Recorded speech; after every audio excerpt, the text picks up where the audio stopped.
also one of those things that catches a lot of people. So the first thing that you always need to be aware of is if it sounds too good to be true, it is. And the way to know whether something is a scam or not is actually to do your homework. You need to go Google it. You need to go speak to people. You need to go and ask people what is actually realistic. Normally through scams, people get caught because they get made promises that is a little bit too good to be true. So a way to find out is speak to a financial advisor and find out what a risk-free return would be at any point in time and what it would be when you take some risk.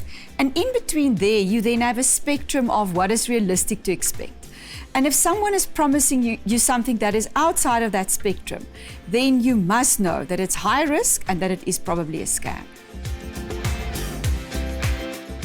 Be very, very alert. Nowadays, there are very sophisticated internet scams. When you receive an email from your bank, supposedly your bank, and they ask you to provide your PIN, that's a very high risk. If someone sends you a message and tell you to click on a specific link and provide you with information, that is probably also something that is trying to scam you. So what you need to look out for, just be vigilant, just be wide awake.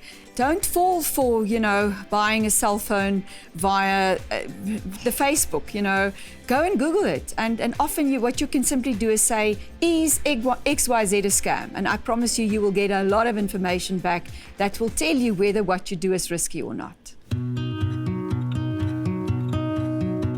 Scams catch most people, or many people.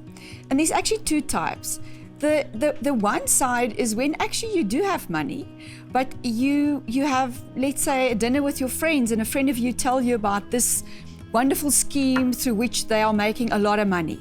Well, firstly, then often people actually go and borrow money in order to be able to also not miss out. So sometimes the emotion you experience is the greed, or that you have this fear that you're missing out.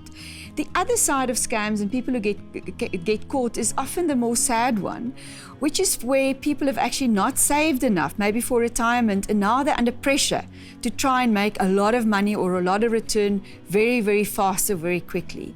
And the greatest tragedy about that is that they often end up without their capital.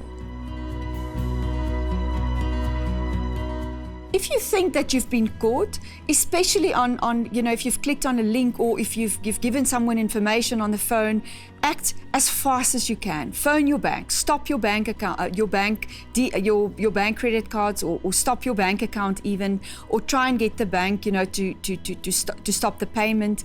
Go to the police, make sure that you report whatever has happened to you, and then other than that, just try and get out of it as quickly as you can.